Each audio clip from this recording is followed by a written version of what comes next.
Hey, it's Larry. Thanks for listening. Happy New Year. Real quick, before we get into this episode, I had such an amazing, eye-opening, life-changing experience at the World Parkinson Congress in Kyoto that I want others to have that opportunity too. So Becca Miller and I and 24 of our PD community friends have launched a year-long WPC travel grant fundraiser. We're each doing a 2-week Facebook fundraiser. Mine's underway right now because my birthday's January 9th. All the money raised will be used to help offset travel costs so more people with young onset Parkinson's can attend the next WPC in Barcelona in 2022. You can search out details on the When Life Gives You Parkinson's Facebook page or donate directly to the WPC website. Go to wpc2022.org/YOPD fund. If you or your business would like to supply matching funds, hey, good on ya. Email me at parkinsonspod@curiouscast.ca. And now, on with the show. Hi, my name is Larry Gifford. I have Parkinson's disease, and I'm married. So I guess it's more like we have Parkinson's. This is When Life Gives You Parkinson's.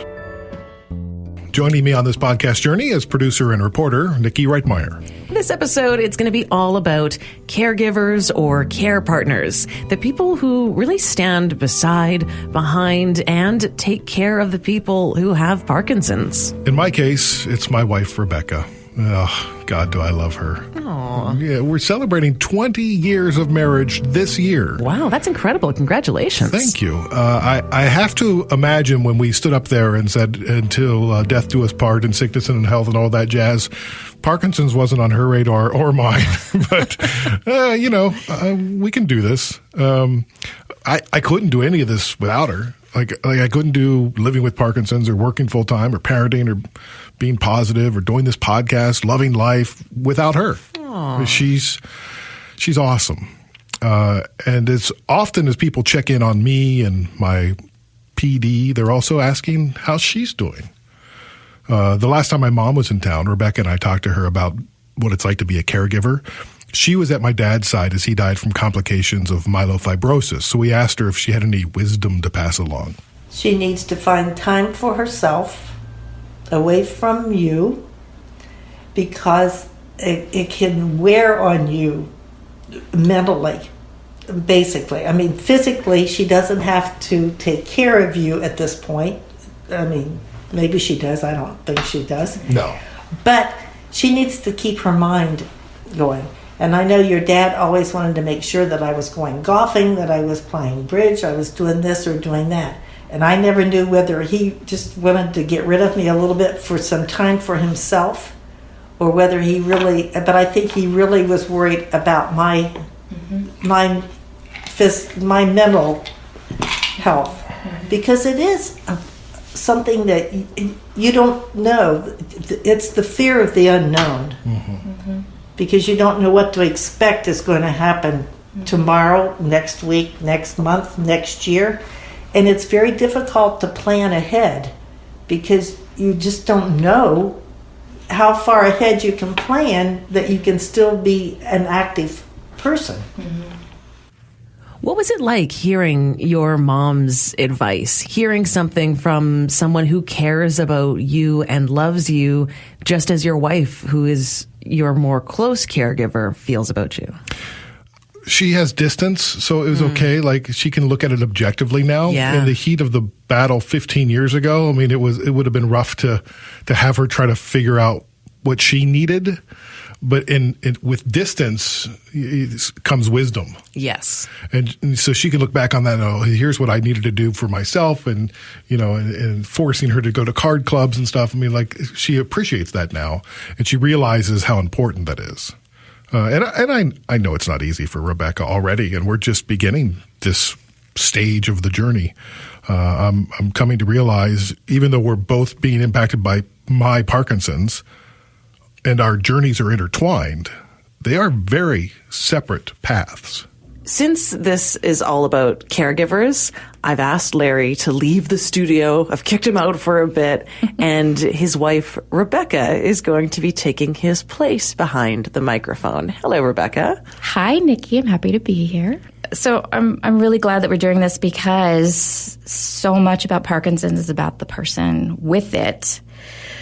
But we all find that impacts the caretakers and the spouses too, it differently, of course, but in equal ways. And they have just a very different journey to talk about, and it's worth exploring that. It gets complicated. It's complicated. Everybody's life is complicated. This is our complication. Your version of complicated. Exactly. Hey, I listened to an audio journal that you recorded in one of those moments of, oh my God, my life is really complicated. Yes. And, you could really hear in your voice, the anxiety that you were feeling, or just the overall emotion. Yes. I call those moments dark nights of the soul. My husband's changing, and it's scary. And I even had a conversation with him where I said, it feels like I'm losing you. And I know that Henry feels that as well. Where he's like, my daddy's here, but I'm uncomfortable asking him to play with me because I feel like he's going to say no. Because he's not quite with us right now. He's tired, he's exhausted. There are moments when it feels like he's leaving us. And that's not always rational. Because he's right there, and he's actually really good at being present with us as much as he can be. It's just less than it used to be, so it feels like a loss. And it feels... Yesterday I told him, and I know it hurt when I said it, but it was honest. Like, there are days when it feels like I'm a single parent.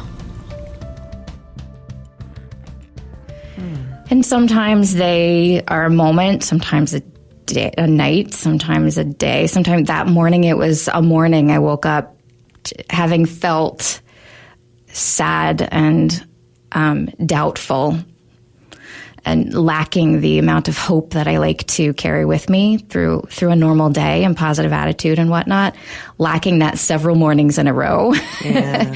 And going, well, maybe I need to express this somehow. Maybe I need to figure this out. And how can I refine that balance? Because I'm needed.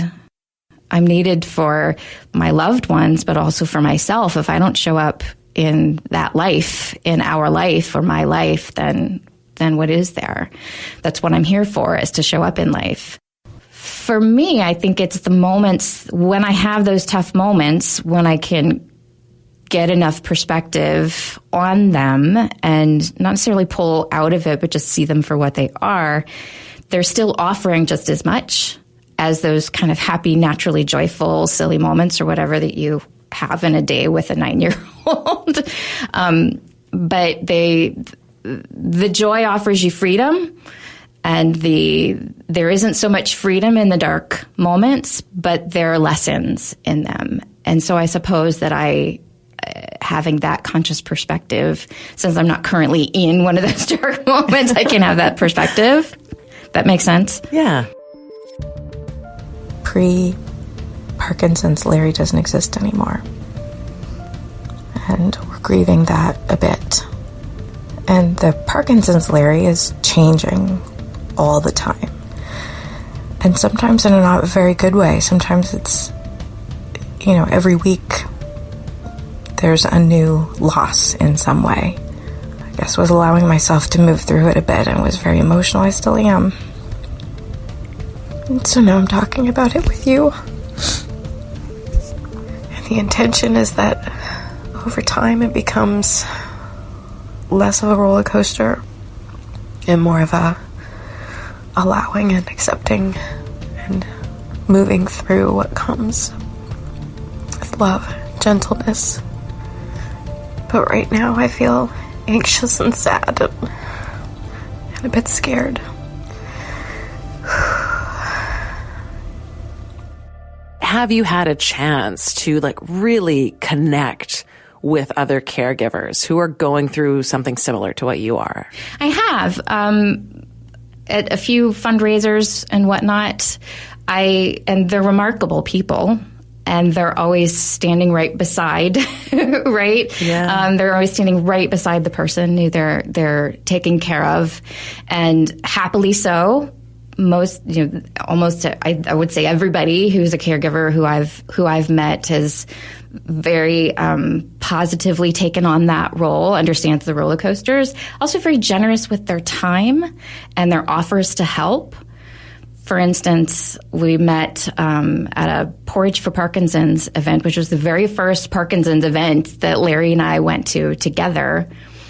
We met a man named Noel MacDonald, who very openly and generously shared much of his story about himself and his wife, Marg Meikle, who was a broadcaster for CBC Radio, as a matter of fact.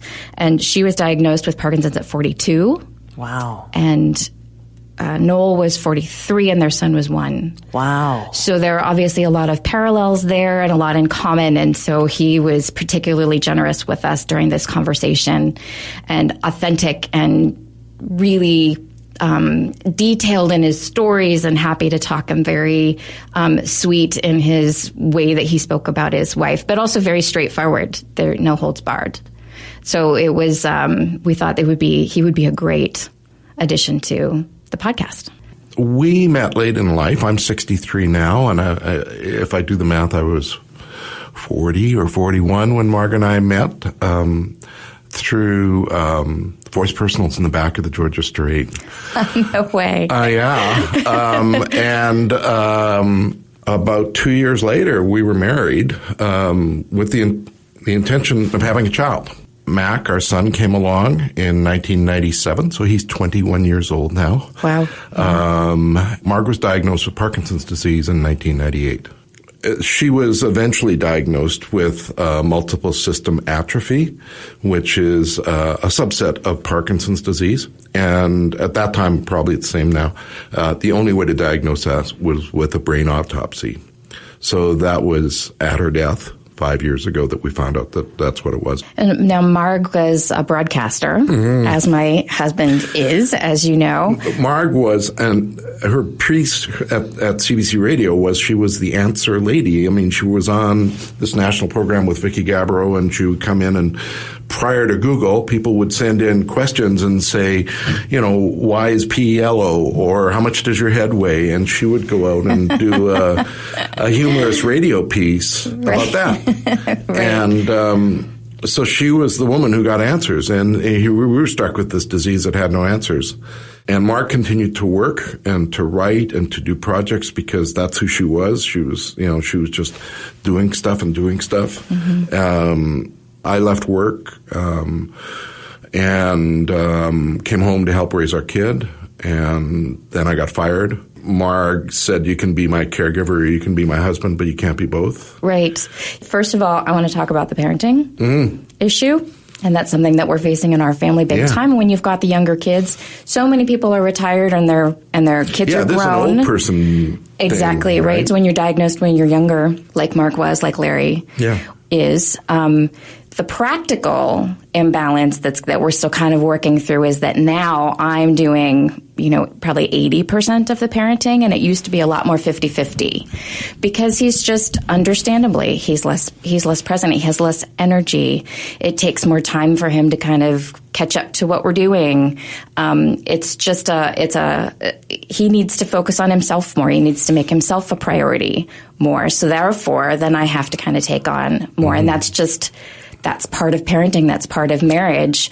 But it's still very different from how we did it before. Yeah. So we're trying to kind of find that balance. So I would love to hear what you have to say about how you said you quit your job so that you could be full-time dad and also she was needing more care as well, right? It was going to be full-time dad and caregiver. And so when I got fired with the caregiver piece, we hired people to come in. Right. And your son was still young at that point, right? He was in grade 3. Yeah. That's where so is, so I was a Bayview Elementary School mom for grade 3 to grade 7. And I was really lucky to be able to do that. How did you manage that? How did you kind of make peace with that? And I didn't. And move. Oh, okay. Okay, fair enough. I never did. Fair enough. Yeah. Never did. I never did, and that's okay. But we created space for him and Marg together, and those were emotional spaces. They weren't a lot of communication spaces because Marg lost her speech, and that was a big challenge. And then she lost her physical engagement sometimes because the flat affect that comes with Parkinson's and that whole piece. But she was still there. But, you know, probably after grade 5 or grade 6 was when I really kind of just went, well, I'm single parenting. Yeah.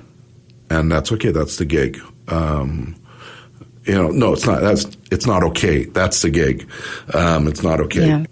Now tell me more about the story of, you mentioned several times that you were fired as a caregiver. Yeah. I'd love to hear about that. Well, I mean, she was the smartest person I knew. It was emotionally draining to do everything. I hate that disease. And it was pretty easy to hate her because the disease lived in her. Yeah. And so she saw that that's where we were going. And that's not a good place. And so there was only so much. Why? Because you were spending so much time we were facing never face to face with the disease through we're never your away wife. From each other. Yeah. And,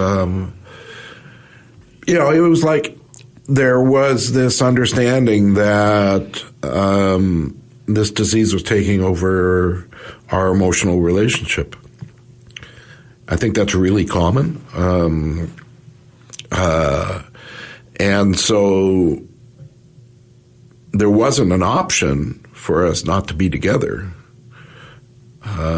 because that wasn't who we were. And we had this little guy. The first time Larry and I met you, you gave us some really smart advice. Do you remember what that was? And we think about this all the time. And we remember this, and we haven't quite needed to use it yet, but it was be very conscious of what's more important, being a spouse or being a caregiver. Yeah. And be willing to make those hard choices when the time comes. What are you willing to do? What's most important and what's most valued by both people in the relationship, but in your situation, and I could see that being the same for us in the future, the person needing the care. Yeah. Who do they want to be cared for by? When you're dealing with the physical stuff that comes with Parkinson's, depending on what that physical stuff is, it's pretty easy for it. It was easy for me to start to see Marg as a piece of meat that I had to manipulate in a particular way to get a particular result to make her life better. But, that's not the woman that I love, and that's not the woman we made this son with. And that's not a good place. It's not healthy for her because she knows, she can feel that vibe. It's not healthy for me.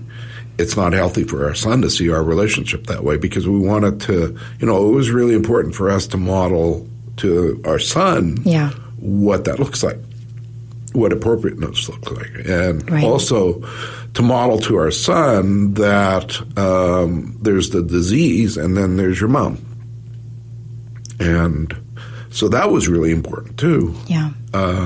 That's hard, though, I find, because the disease affects so much in your life, right? Yep. It affects every decision. It affects your day. Yeah. It affects how you interact with that person. How are they feeling that day? Things shift day to day, hour to hour sometimes. Yep. So, but then making that distinction, even for myself, and then trying to explain that to my son, saying a disease is only one part of your daddy. Yeah. It's only one part of my husband.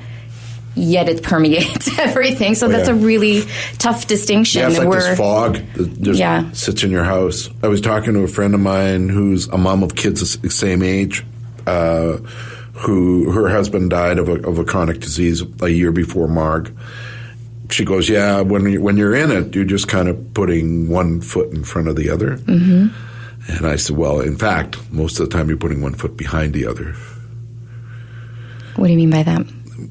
We're not really moving forward. You're moving backwards because of the progression of the disease. Yeah, and you're just you're not doing that. And I'm of the opinion, I believe that those that leave are okay.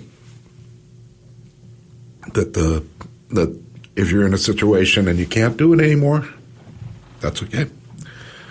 It's not on you. Yeah. And I think people need to hear that, because you sit there and you go, well, I got to do this. And caretakers and spouses and partners have choices too. yeah. Yeah. Well, tell me more about that and how you took care of yourself. What did you do to maintain your own personal balance during that time? I don't know how balanced I was. So the kind of day-to-day pieces is lots of therapy. Marg and I used to do couples therapy, and then we did, and that worked for a while, and then it became clear that we needed to do individual therapy. That saved our lives, all three of us, Mac, Marg, and I. That was really, really important. We took breaks separately, and I would go on holidays for a week or 10 days, and the first 3 or 4 days I'd feel like a jerk because I wasn't doing my thing. I wasn't pulling my weight. And then I had a couple of days of feeling a little better, and my shoulders were relaxed for a little bit, and then you kind of get back into it, and then you get home and you'd be slammed in the face with the reality of what it was. And then we really focused on the joy of watching our son grow up. I think that's, what kept us somewhat sane.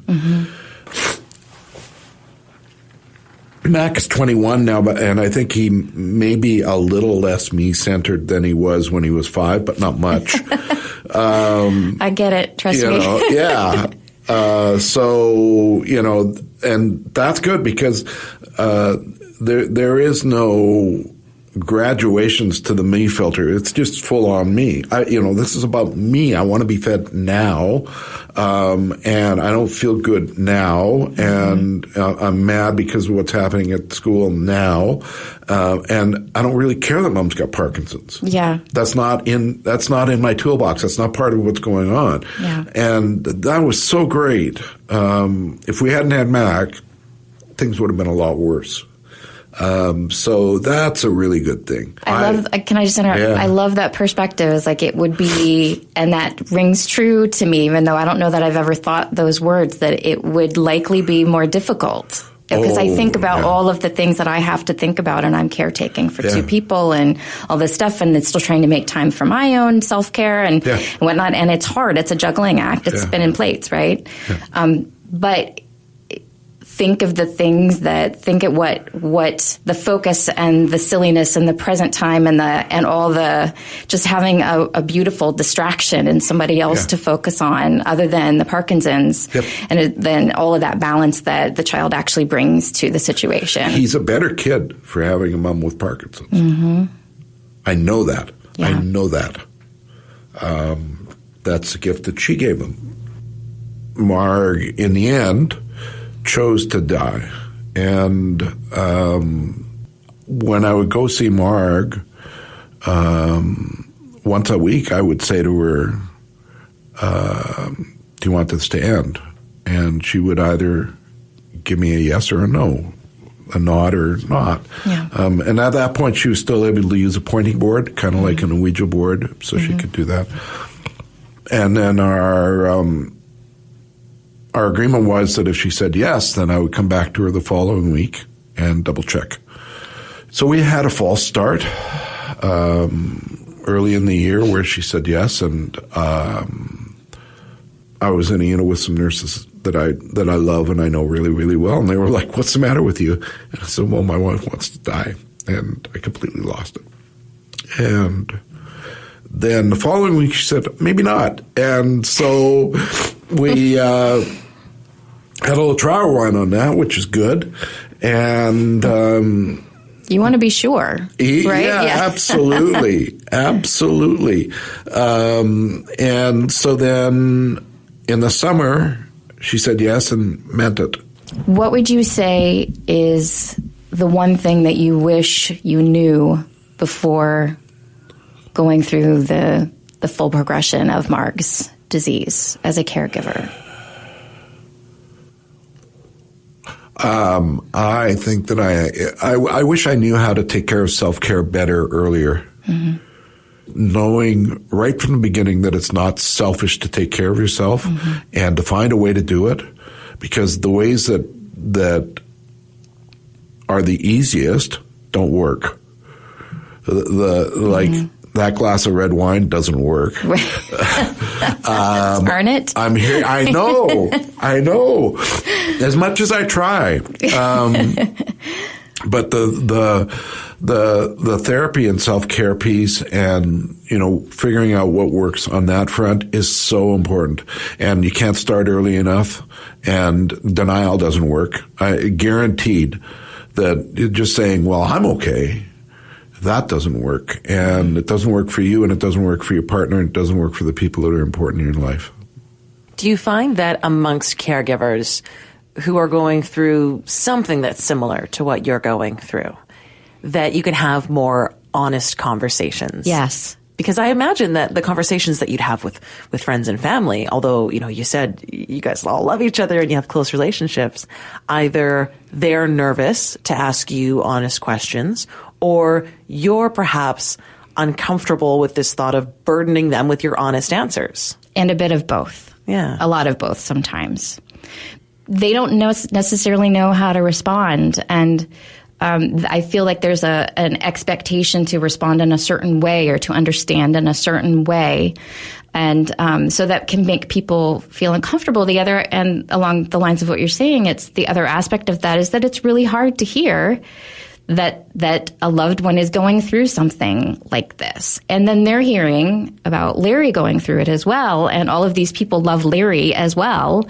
And so that can be really difficult. So I don't necessarily want to put them through that. Mm. And it's also really difficult for them. Like you can feel the discomfort. Even for me, it's a lot of over telephone lines because a lot of my folks are in other places, but you can feel that discomfort as you're talking, and you can feel that line of, I've probably gone a little bit too far. I've gone a little too dark for them, right? And that's a tough thing to be faced with. Absolutely human, absolutely understandable. Are they there for me nonetheless? Of course, but it's hard. So at 3:00 in the morning, if I'm having a dark night of the soul, what do I do? I don't necessarily want to. They would want me to. But I don't necessarily want to or necessarily feel comfortable all the time burdening someone with that. What do you think is the hardest part of what you're going through?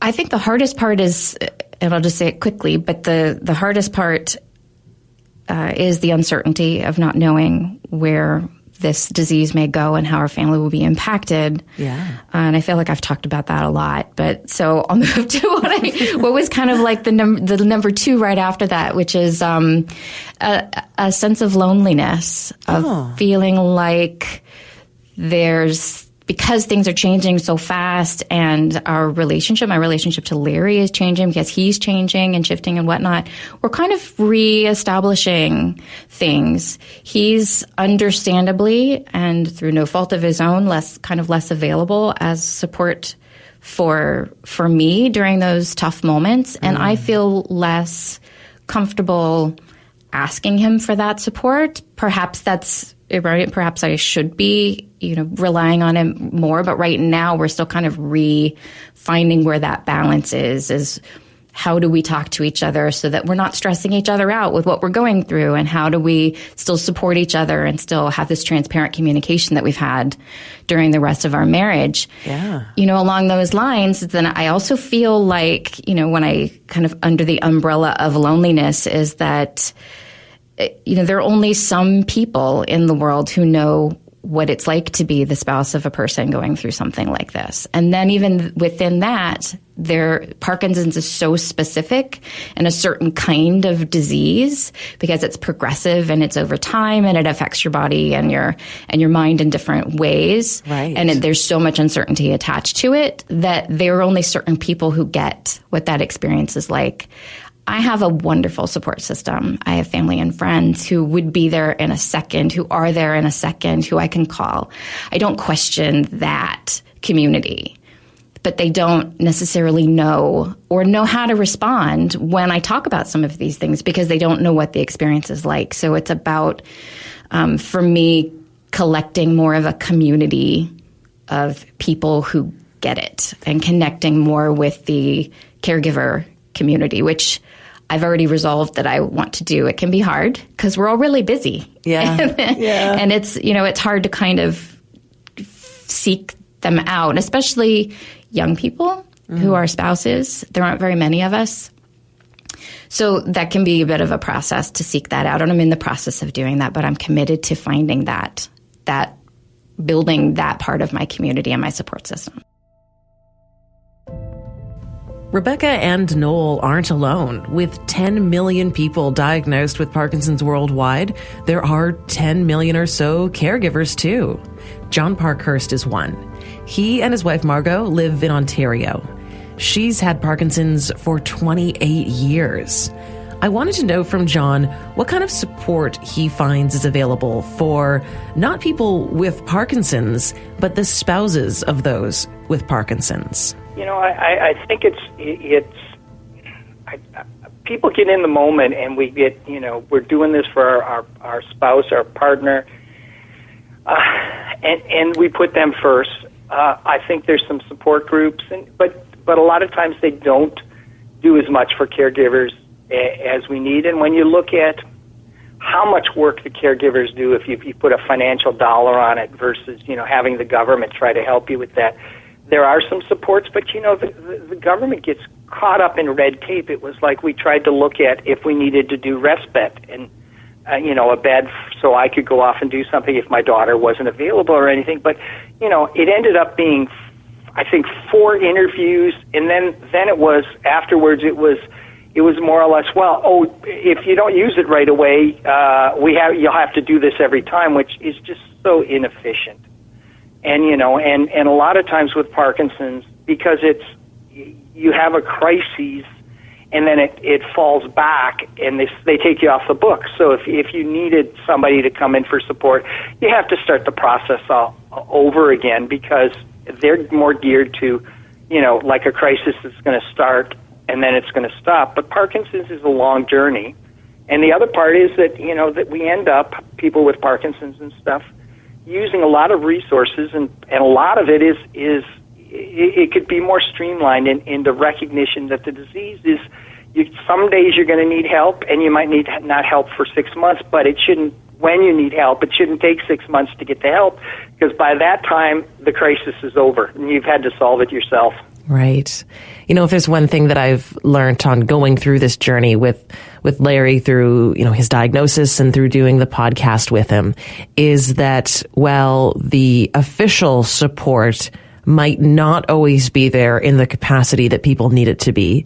There is this grassroots community of people who have Parkinson's or their loved ones have Parkinson's, and that community really seems to come together and to support each other, be it, literally being in the same room as someone and having a conversation, or sort of this online emotional support that happens. So in the spirit of that, I'd like to ask you, what advice would you offer to someone whose spouse has just recently been diagnosed with Parkinson's? Because God knows you have the experience now. That's good. I have to just back up a little bit when you talk about building supports, because, basically when Margaret was diagnosed, the first thing she says, we should have a support group. So we actually, created one, which has been going on now for about 30 years. We've backed out, and they're running themselves. But wow, that's awesome. Yeah, and yes, thank you. But you really, and I've gotten off topic a little bit here, you really have to, it's a long haul. You have to take care of each other. It's partially when you look, and you have to plan, although I'm not the best planner in the world. You have to look at the long term. It's like I ended up with arthritic knees that needed to be replaced. Now, I could have gone for, until it became a crisis, but we didn't know where Margot's health was going to be in like 3 years from now.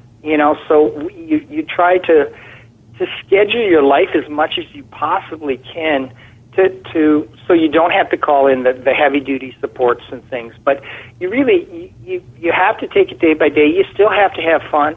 You know, we laugh at each other as much as anything. Life goes on. We are able to do things like we've Margot had DBS surgery what would be 12, 13 years ago, which really helped reset her disease so that it rolled it back a number of years, and she didn't have to take as much medication, and it really took away some of the symptoms that were troubling her. But we didn't look at that as a gift, like, well, we'll be able to plan something, do something. So we set off, and we've seen a lot of the world with her Parkinson's, but you do it in ways like cruise ships are great because you can have a supported environment, but you can almost have two different vacations. If somebody wants to go off and do the zip lines or something, somebody can sit by the pool and have a day lounging around. So you have to be creative and look at ways that you can support each other, and you can't put off things that you might want to do in the future because you just don't know. Okay, so we've invited Larry back into the studio once again. You. Hello. Welcome back. We should have warned people that this was going to be like a 3-tissue episode. I know, right? Hearing John, Noel, and Rebecca pains me. It's one of the real suckier aspects of Parkinson's. It just doesn't impact the person with the disease, but dramatically impacts those closest to them. Yeah. I talked to neuropsychologist Dr. Robert Duff about it. He's been on the podcast before. Right. He hosts the Hardcore Self-Help podcast. Yeah, that's a tough one. You know, obviously the term most people have heard is like caregiver burnout. That's real. It happens all the time. It's very easy for Parkinson's, any neurological issue. As it progresses, it takes a lot of work, and it takes a lot of organization. It takes a lot of planning. If the person is a family member and they're still working and they're also trying to manage this person's care, it can be a lot to take on. So one thing is, in a lot of areas, there are caregiver resources. So like in my local area here, there's a place called the Caregiver Wellness Center. And there are a lot of these around now. They're popping up more and more. And they're sort of a hub where at this one, they have caregiving classes, so how to deal with certain behaviors or logistical things. They have support groups for other caregivers and family members where they can kind of talk about, is this normal? Am I weird for feeling this way? Should I feel guilty about feeling so burnt out? Sort of things like that, where they can get some empathy from other people who actually know what the heck they're talking about. And then they usually also have like a resource library. So say, you know, the caregiver needs to go in for an operation and they're not going to be able to be there. Can they find some respite care, or what are the different options that are available for getting some additional help? All sorts of things like that. So just Googling, you know, caregiver resources and then your city name would probably be a good place to start. You know, there might be a Parkinson's organization in your area. Even looking at the Alzheimer's Association, even though we're not talking about Alzheimer's here, they have a lot of the same resources they might be able to point you toward. So things like that would be good. And just making sure that you get to have a life too. You know, yes, you care about the person who has Parkinson's and you're trying to care for them the best you can. But you're not going to be a good caregiver if you're not taking care of yourself, you know. And so making sure that you give yourself the opportunity to take some time away to do whatever it is that kind of fills you and feeds your soul. If you need therapy because this is depressing for you, get it. It's not something that you need to feel guilty about. This is a normal part of the process. You know, it's hard for everybody involved, and that's nobody's fault. So just trying to make sure you're taking care of yourself and not doing the caregiving in a bubble. By that, I mean, if it's just you and the person who has Parkinson's and that's it, you don't have any family members or friends or outside supports that are sort of seeing what's going on with you, that can be dangerous because you may not realize that you haven't been sleeping. You may not realize that you're sort of decompensating in these ways. But if you were to, you know, have regular meetings with friends of yours or family members, they can go, whoa, you're not taking care of yourself. You need to look at this. You need to be honest with yourself. You need to have some sort of check there. And I guess my other question is, you know, you mentioned romantic partners, and then we've talked about care partners, and oftentimes it's one and the same. How do you balance between those two of being a romantic partner and a care partner, and can you do both? A lot of people do both, you know, to different levels of success, and success would have to be defined by you. You know, like what is success in your relationship, in your caregiving relationship. There's often there's different things that can come up. Sometimes it's a very natural transition to being somebody's caregiver. I know, for instance, if my wife became, chronically ill and in a certain way, I would feel comfortable, doing the things that are private, helping with the bathroom, for instance, that comes up, or other things that are just personal issues. For other people, if they don't have a very, very close relationship, it may be like, wow, we really are taking things to the next level now with this, or I just feel super awkward about it and this just isn't my realm. And there's nothing necessarily wrong with that. There is a certain amount of overlap with, kind of how privileged you are in terms of what resources are in your area, what money you have to throw at the problem and stuff like that. But you can definitely be a partner and a caregiver. Communication, as I talked about, is a helpful part of it. And, reassuring the person that they are still your spouse. They're not your patient. You're not their doctor. This is just you guys in it together, and continually telling them that and asking for what you need as well. If you need something from them, not assuming they're going to figure that out by putting the pieces together and being perceptive and all of that. Just trying to be more open and straightforward about things. In each episode, Larry sits down with his wife, Rebecca. So for me, this episode is kind of a microcosm of our life where you have to do more of the work. It didn't feel like work. I welcomed the opportunity to give a voice to partners and caregivers. What did you learn?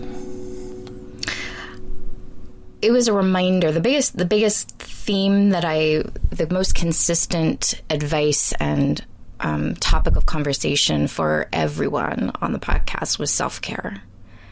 So it was a really stark reminder of that. I have always tried to consider self-care and whatnot. It's just gotten harder in the last few months, and I realized that I'm slacking on it a bit. So that was a really helpful reminder as I listened back to every part of the podcast. It's like, oh, self-care. Oh yeah, self-care. So, and I realized that I never really talked about self-care, my own self-care, during any of the conversations, and mostly because I'm not being aware enough of it. I'm not acknowledging my own self-care as much as I need to be. So it was just helpful for me to remember that and I'm hoping that will be a really helpful reminder to other caregivers and partners as well. Yeah. I thought it was really profound and honest and helpful what Noel said about his perspective about making a conscious choice to remain in a partnership with someone or to be a caregiver for someone when they're going through something like this. You have to, it's acknowledging that there are choices, that even caregivers have these choices.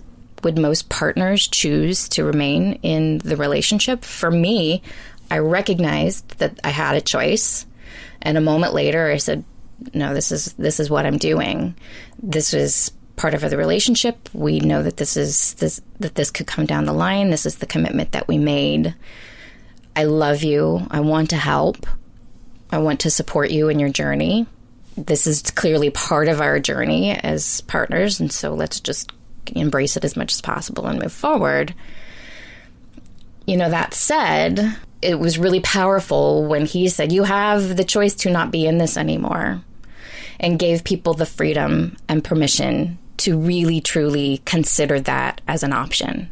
So knowing that you have that option make it easier to stay. Yes. I also was taken by the advice to communicate, and I'm like, oh, well, we're good communicators. And then, it rears its head where this morning over breakfast, we thought we were being really clear with each other, and we just completely, wow, like comets passing in the night. And it's like, oh, it's harder to communicate with Parkinson's, and it's harder for me to hear, and it's harder to understand each other for whatever reason. It's not like we're speaking a foreign language, but we're not always connecting like we used to. Yeah, we're reestablishing our relationship a little bit, reorganizing it and discovering different ways that we need to communicate. And I mean, since we started our relationship, since we started we were friends and then we were dating and everything, you've been my best friend and my main support, and the first person I go to with a problem, the first person I go to for advice and perspective, or just to complain about something, just to vent.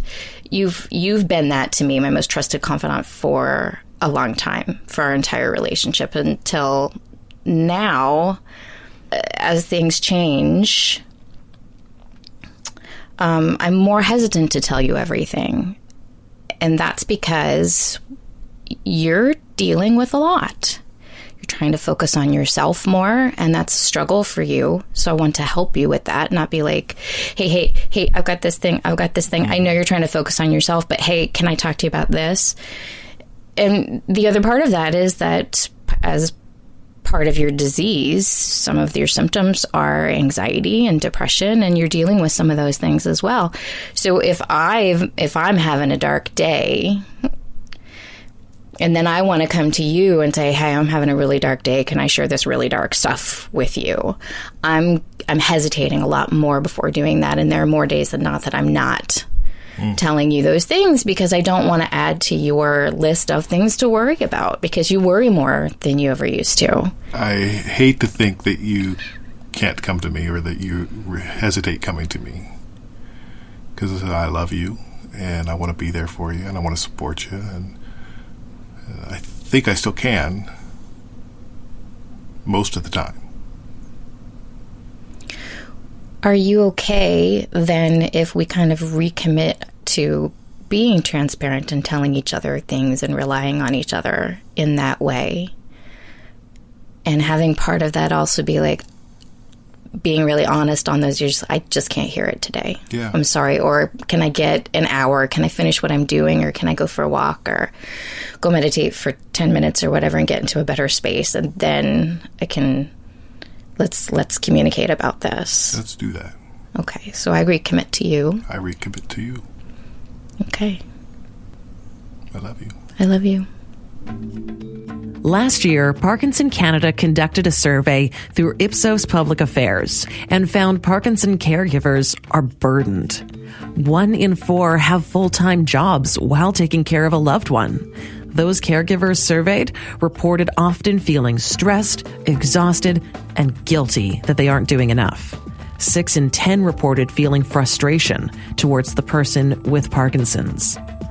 So what can you do? Well, Parkinson Canada has links to caregiver webinars and an online resource available called Am I in Balance that caregivers can complete to identify areas of stress in their lives and where they might want to take action to stay healthy and well. We'll provide links in the show notes. On the next episode of When Life Gives You Parkinson's.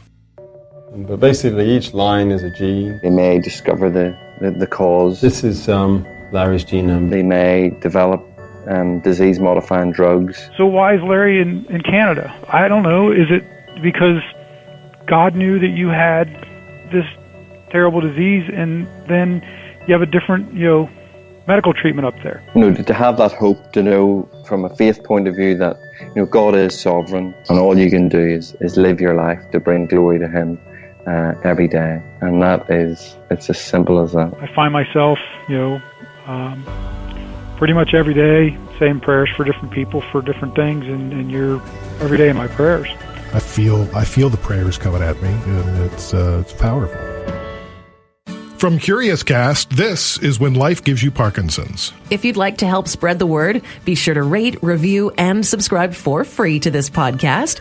Yes, we're available on Apple Podcasts, Spotify, Google Podcasts, and everywhere you get your streaming audio. And you can also listen at curiouscast.ca. Social media is a real simple way to help spread the word and raise awareness for Parkinson's disease.